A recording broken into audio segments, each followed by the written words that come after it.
This is the Fearless Experience with Brendan P. Keegan. Conversations with leaders who provide valuable, candid insights from their journeys and share their secrets to what made them successful and fearless. Today's fearless leader is John Gafford. He's a luxury real estate entrepreneur. He's an author. He is a speaker. He is a media personality. He's the ultimate professional. And he really helps people break free from going on autopilot and taking command of their potential.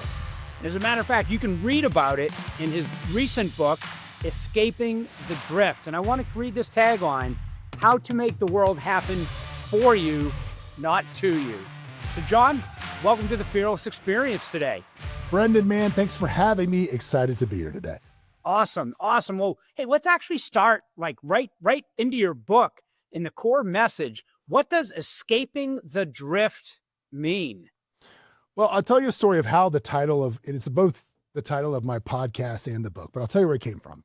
So many moons ago, I was on a reality show. I was on The Apprentice, filming in New York, where you are right now. Trust me, we're going to get to that. I'll get that. But this story has nothing to do with really The Apprentice, but we were getting a task one day, and Mark Burnett, who was the executive producer of the show, was on set, and everything was going wrong. And just, you could just tell it was a bad day for production because Mark kind of led that with a little bit of an iron fist.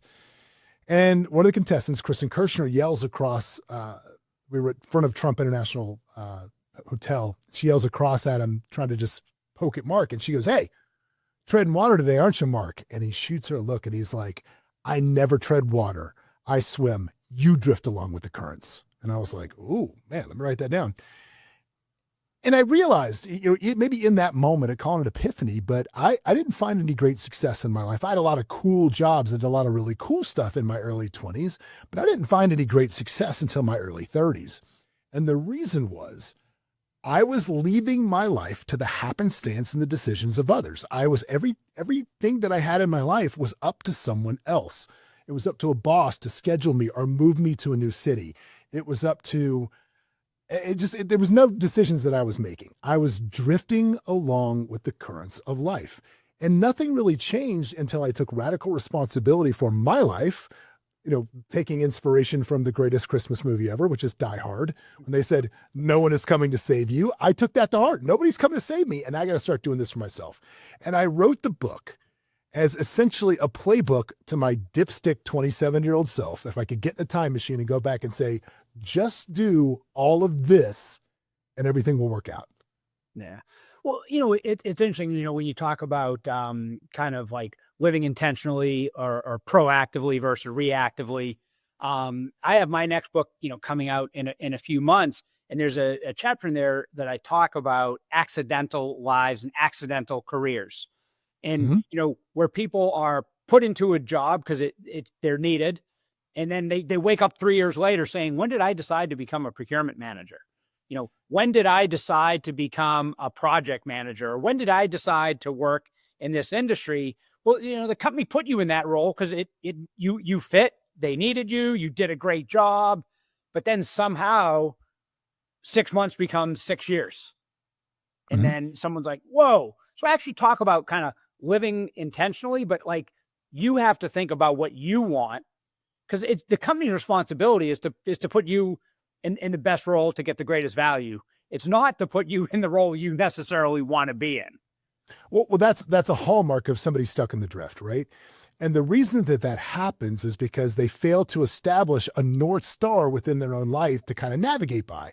And if you don't have incredible clarity when it comes to your goals or what you're trying to do, how do you know if you're off course? You don't know until you literally hit a place where you're so far off course that you have that, whoa, why am I working in the electronics department at Walmart? Like I helped a lady with a shopping cart 3 years ago and now I'm here. What happened, right?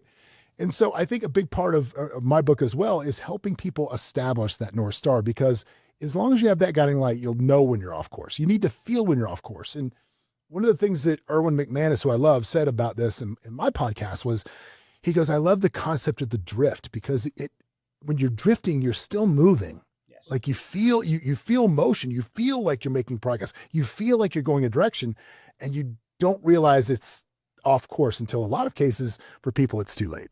Well, it's interesting you say that. And I've actually had friends like when they've got laid off or they've lost their job or their company's downside, they've actually come back a year later and said, what a gift. I realized like I needed somebody to jolt me out of my drifting. So now I got to tell you, like just from 5 minutes in, I just can't even picture you as a drifter. So I'm still, I'm still trying to get there. So take me back to The Apprentice. Like I found that interesting. You talked about the moment when Mark Burnett said, I never tread water, I swim. Talk to me a little bit about that. Talk to me a little bit about, I think you said your 27-year-old dipstick. You, like walk me through your evolution and how The Apprentice and how, well, first of all, how'd you get on The Apprentice? Like just walk us there. So how I got in The Apprentice was, it was a master class in risk evaluation. It was a master class in value proposition and risk evaluation, all tied into one. I'm actually, the keynote that I'm currently doing is really tied around that. So long story boring, my sister wanted to go try out for it. It was just after season 2 was on. I humored her by going with her. There's 2 million people tried out. We went to an open call. They kept calling us. And then I figured if I could just get to, they told us about finals week when it's the top 50. If I can just get to that, right, then I'll call it a success. So sure enough, they like, we want you to come to LA for finals week. There's 50 of you. We're going to stay at the Embassy Suites. Don't talk to anybody. You can't wear anything that says where you're from because they want the first time the cast to meet to be on camera. And there were 50 of us there. And so they're running you through, and it was weird. You're locked in your hotel room all day. They let you out to eat. And you're sitting in the restaurant of the hotel, and there's like one person at every table because you can't talk. But they put you in a room with everybody, and you take a personality test, you take intelligence tests, you're interviewing with psychologists, you didn't realize people. And as the week's going on, I'm noticing less and less people at the meals. They're sending people home. It's getting towards the end of the week, and they say, today's the day. You're going to meet with Burnett today. I'm like, all right. So I put on my best suit. They go, it's time, let's go. I walk upstairs. It was the Embassy Suites in Santa Monica. And there was these 2 double doors that opened up into like a conference type hotel room, big chair. Mark Burnett's sitting there with a bunch of NBC brass sitting behind him, camera rolling, and he's eating M&Ms. And I walk in, how you doing, Mr. Burnett? I stick my hand out. And he looks at my hand and puts an M&M in my hand. And then I proceed to launch into this, all of my accolades, which I was probably embellishing quite a bit at this time, about why I'd be the perfect candidate to be on your show. And one of the things about me is I have a high level of EQ. I know when I got you and I know when I'm losing you. And I had lost everybody. I mean, I knew this was going poorly. Walk out of the room, I go downstairs and I know what's coming. So I start packing my bags. I'm like, this is over. They're going to send me home. I'm done. That was terrible. And about 2 minutes later, a guy knocks on the door, one of the PAs, and says, they want to see you again. And I said, okay.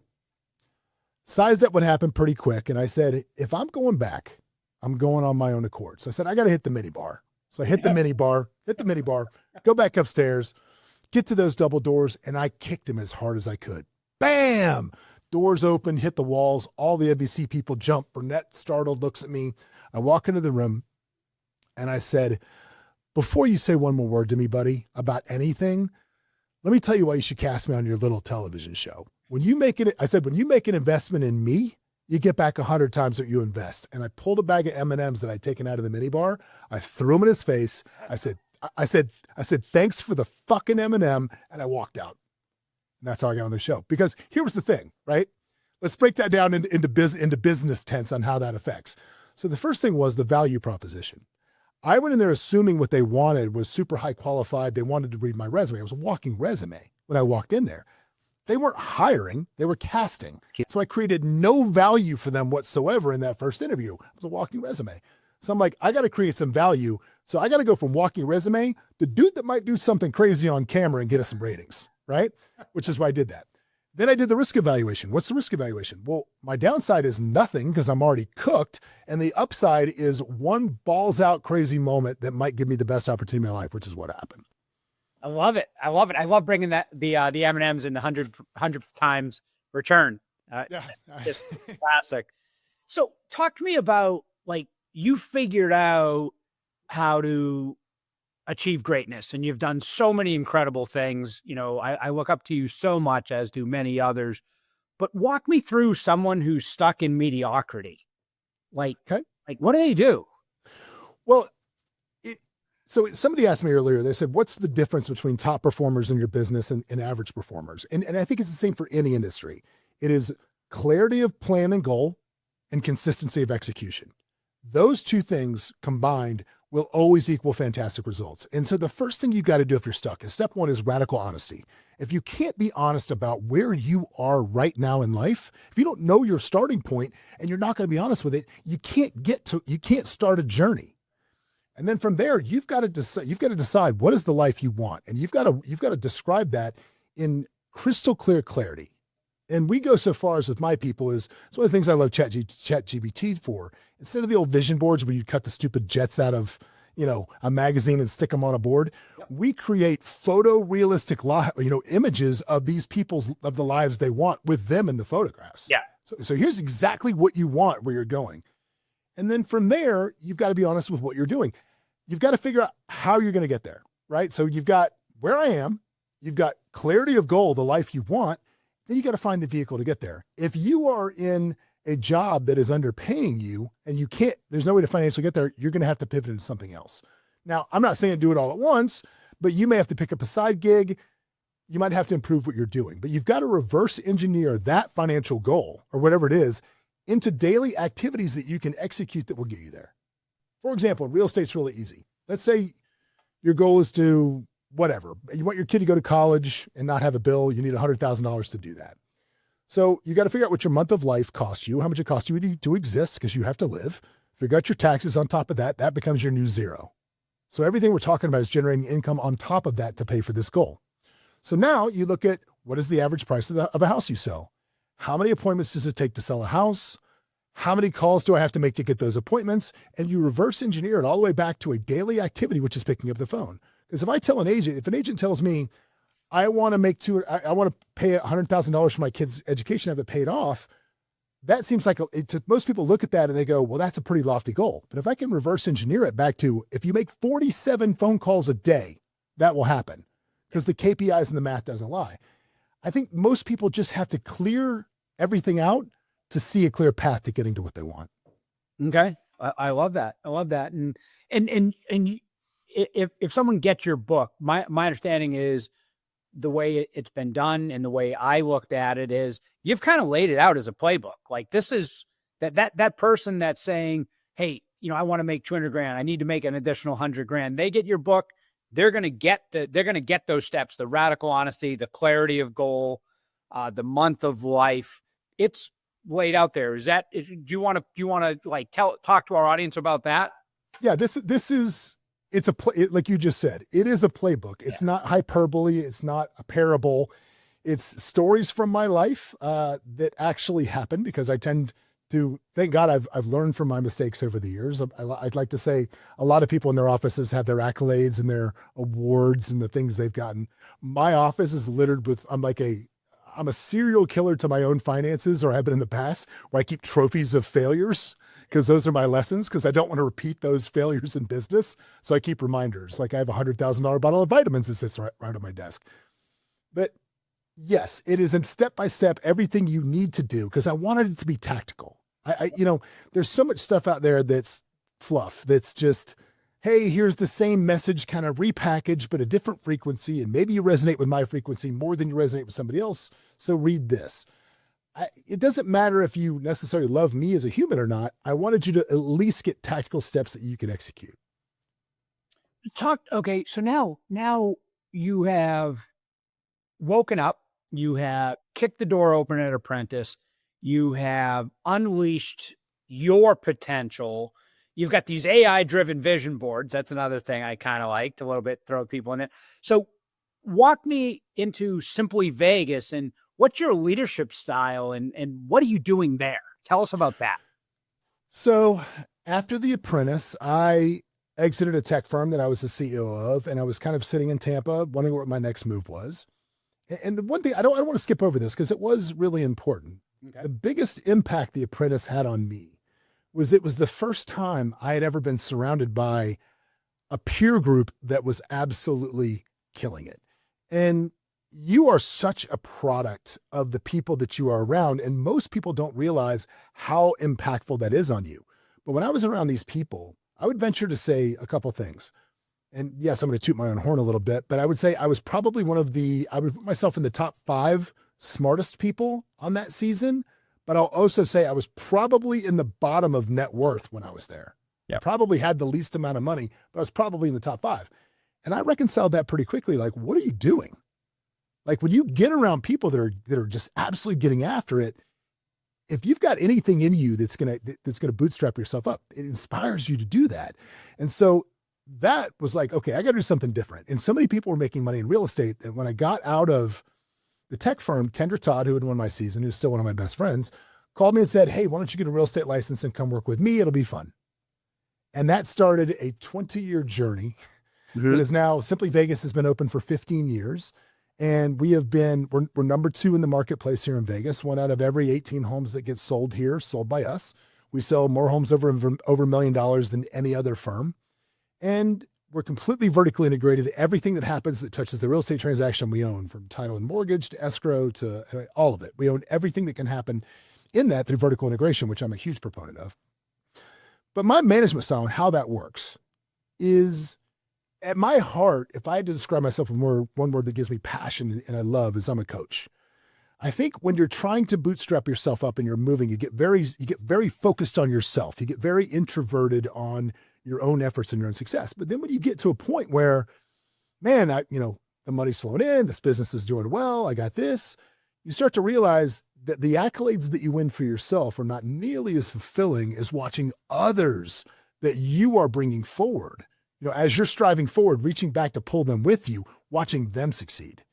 And the greatest joy that I started seeing, especially through real estate, was not just people coming in and earning commissions, not people just going from like the most they ever made was 50 grand to now seeing them make 300 grand, 400 grand, whatever it was, but watching them start to turn those commissions into investments in real estate, which creates generational wealth. I've literally changed the generational trajectory of more families than I can count.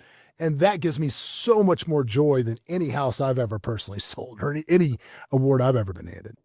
That's awesome. So, one thing you touched on without talking about it is, radical honesty, looking at yourself, your 27-year-old self, how you made it to the finals of Apprentice, but then got on it, is self-awareness, being like aware of who you are, how you represent yourself, how you make others feel. Kind of now saying where you get a lot of your juices, it isn't by your success, but by passing that success formula on to others. What role does self-awareness play in someone's leadership? Well, I think if you're not self-aware, you're not authentic. And I think people would smell that on you. And I think if you're living any type of a masquerade, you cannot push forward to people. I'm telling you an example. I did not graduate from college. And for years, I got a PhD in my fraternity, but I did not graduate from college. And for years, I just let people believe that I had, right? Because at that time, it was very important. And I just more convenient to let people believe that. And I let them believe that.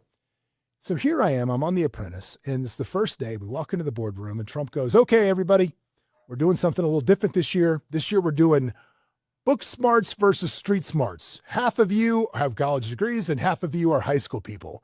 And I remember sitting at the table going, oh my God, I'm about to get outed for this lie that I was so important to my identity and that I've been living for so long. I'm going to get outed on national television, right? Like, this is the biggest possible stage for me to have my ego get smashed. And I'll never forget, the show came out. It was at the time one of the highest rated shows in television with the most viewers. And you know how many people said something to me about that? Nobody. Nobody. Ever. No, not one person. Nobody cared. And I think that's so indicative of people that are stuck in their own head because they just assume that other people are thinking so much about them. And in reality, they're not at all, and it does not matter. Yep. So they're holding on to these false images of themselves, which in reality is holding you back from reaching your potential, because you got to let that stuff go. Absolutely. Well, you just hit on a name that I wanted to hit back with you on. You talk about Donald Trump. So as an individual, you've been fired by Trump. You've been fired at a hotel manager in Tallahassee. Yeah. So, like, talk to me about resiliency and resilience and bouncing back. And, those are bookends, But Yeah. talk to me about that.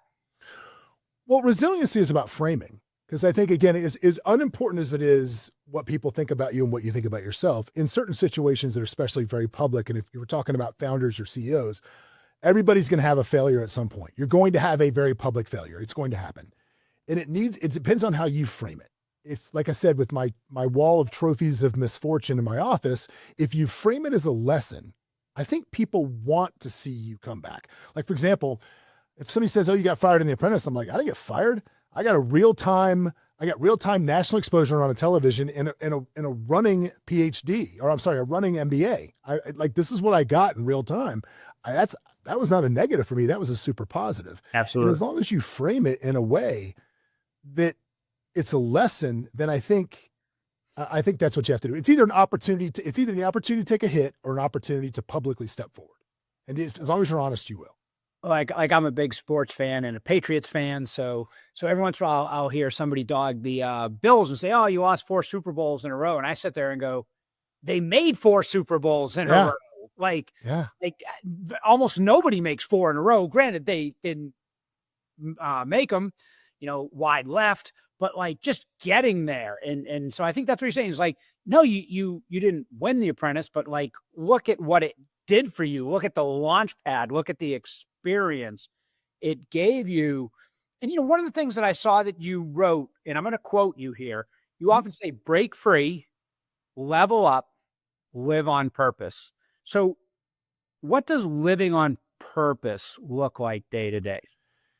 Again, living on purpose is you taking control and responsibility, the keyword being responsibility, for the trajectory of your life. I got a bad book review on this new book that just came out, and I love it. I absolutely love this bad book review, and I'm going to tell you what it is. It just came out. So there's a place, if you write books, called Publishers Weekly, that's like the reviewer for book buyers. Yeah. That they look at this. And my book came out, and there was some nice stuff in the review, but it said this. It said, "My advice occasionally comes across trite because I refuse to acknowledge the myriad systemic issues, and I present all problems as solvable." Yep. And when I read that, I was like, of course you hated my book if you believe that. I absolutely believe all problems are solvable, because I've been doing my podcast for 4 years, and I have heard stories of people that have unbelievable success that, according to the myriad systematic issues, have no business being anywhere near it. They got off boats from Vietnam and couldn't speak the language at 25, and now they're real estate moguls with 1,000 doors in one generation. They came to Florida from Cuba on a raft in the 80s. There are people that grew up in abject poverty in India, and now they're extremely successful. So where's the myriad of systematic problems that do that? So thank you very much to Publishers Weekly for, in my opinion, endorsing my book with that very statement. Thank you very much. So you're an entrepreneur, but you also work with a lot of entrepreneurs. What's a common lie entrepreneurs tell themselves, or you have to shake them out of it? But because I think that happens, what do you see? This is the same. It's always the same across the board when I go into consult or help people. They are too in love with their product. Yeah. They love their product. It's amazing. I made this product. It's got to be great. It's got to be the marketing that makes it bad. No. Did you find out if anybody wanted this before you made it? Like, did you beta test the market for it? No. And they're too in love with what they did, or they spent too much time on a plan that they designed to get where they want to go. And they refuse to let it go. For me, and I talk about it in my book, a good plan to solve anything, and I teach it, is 1 page. It is a 1-page plan that builds clarity, shows purpose, has action steps that get you in strategies that get you where you want to go. And if it's not working, you pivot. But I found those are my 2 things, is they're too in love with the work that they've done. Now, so you have, so to kind of like just round out the picture for our listeners, you have a real estate business, you have your podcast, your writing, and you have other businesses. How do you blend all that? How do you do all that? So one of the best lessons that I learned in being a multifaceted kind of company that we are is I used to try to hire industry specific people for companies. For example, when I needed leadership at my title company, I would go out and seek for available leadership in the title industry. I very quickly learned that a lot of times available talent isn't talent at all. It's available for a reason. And so what we started doing is really focusing on hiring the smartest people we could find, because you can teach a smart person to do anything. And when we made that pivot, my daily, I get a KPI sheet. I know exactly where we are. I get a daily update on all of our businesses. I can review it. If there's instead of what I used to get was, here's the problem, what should we do? I now get, here's the problem, here's what I'm going to do to fix it. What do you think? So it just makes it streamlined. It's all about the people you hire. If you're going to scale, you have got to scale with the right people. Yeah. In my last book, I talked about in companies, and it was a book for going into a company and doing transformations and growing them, at hyper growth stages. And I actually talk about a third of your leadership team should absolutely come from outside the industry and just be the best talent you can find. So, don't go do a dumpster fire and let everyone on your leadership team go. You've got people there that have been serving the company well. You've got people from competitors that really, but bring in a third of your team from outside the industry that are just great leaders, great smart people, great thinkers, critical thinkers. And when you bring those together, I think you really find some innovative pathways to doing things that people in the industry aren't doing or overlooking, or just aren't doing because that's not how it's done in the industry. Yeah. And I've personally had great luck with it. And I hope that, other people, and it sounds like you look for the greatest talent, not the greatest industry veteran, perhaps. Always. And I have a standing understanding with everybody in leadership at my companies, and they understand this.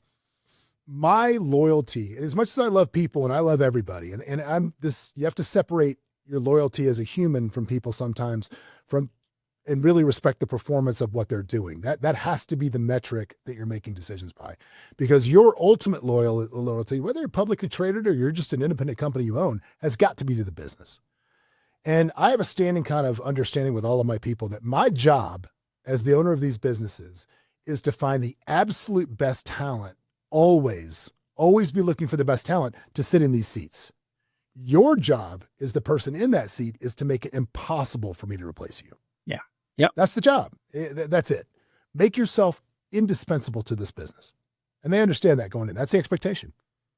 So, a couple of questions. So times are going good. You got your business rocking. It's going well. How do you keep your team from drifting? The market's up, real estate's up, just everything's going well.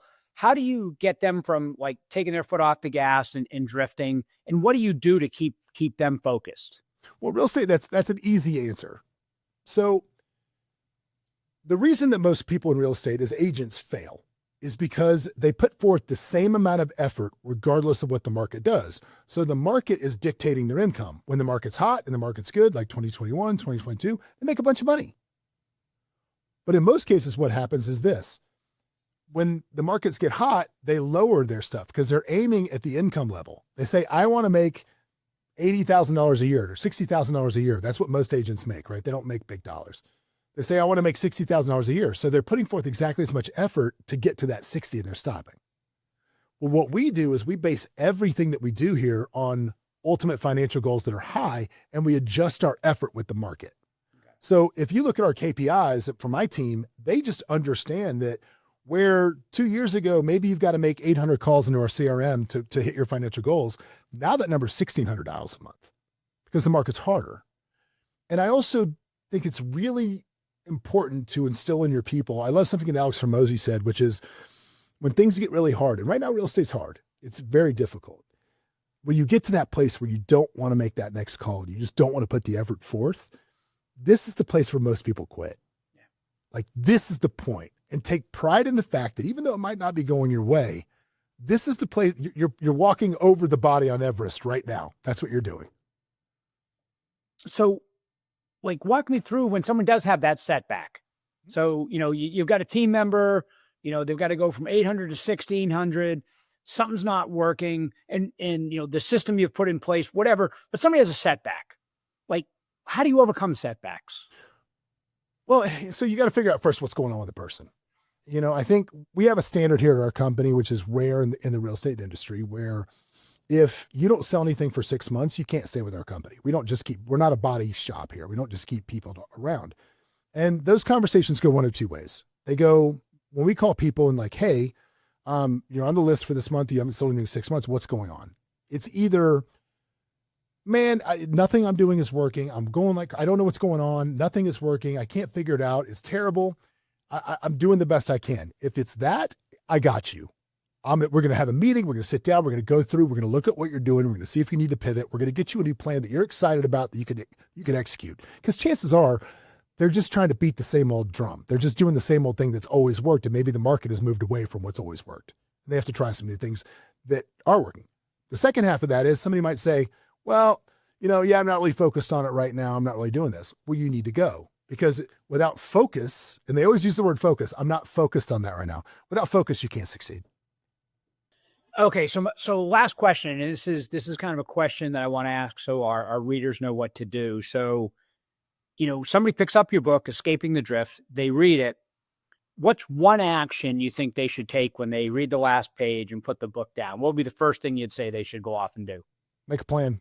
Make a plan. One-page plan. Make a one-page plan. Make a plan. One-page plan. Because everything else stems from that. Like I said before, what builds successful people in business is clarity of goals and consistency of execution. Those two things combined always, always, always will yield positive results. Okay, so help us with where if you're inspiring people right now and they want to, learn from you, stay in touch with you, follow up with you, like where can they find you online, or just how can they follow you? So Instagram, the John Gafford, on all my social handles is that. You can go to thejohngafford.com. You can go to escapingthedrift.com, which is the podcast website, but I'm not hard to find. Okay. All right. You just heard from a coach. You heard from someone who's got his PhD on the college campus at his fraternity. I like that. Yes. Somebody who, kicked the doors open and got on Apprentice, and really turned that into being, a real estate mogul, a podcaster, an author, an inspiring person. And I think one of the things that I'm also taking away from this is, 3 steps: radical honesty, clarity of goal, take action. And if you can follow that, you can take control of your own life. You can take more responsibility for your life. You can escape the drift, escape mediocrity, and, kind of climb that mountain, whatever mountain that you have set out with your clarity of goal. So, John, thanks for being our fearless leader today. Some pretty awesome messages. And as you said, very digestible takeaway actions that our listeners can follow up after today. So thank you. Brendan, my pleasure. Thanks for having me. This has been The Fearless Experience with Brendan P. Keegan. If you want to learn to live and lead fearlessly, go to brendanpkeegan.com.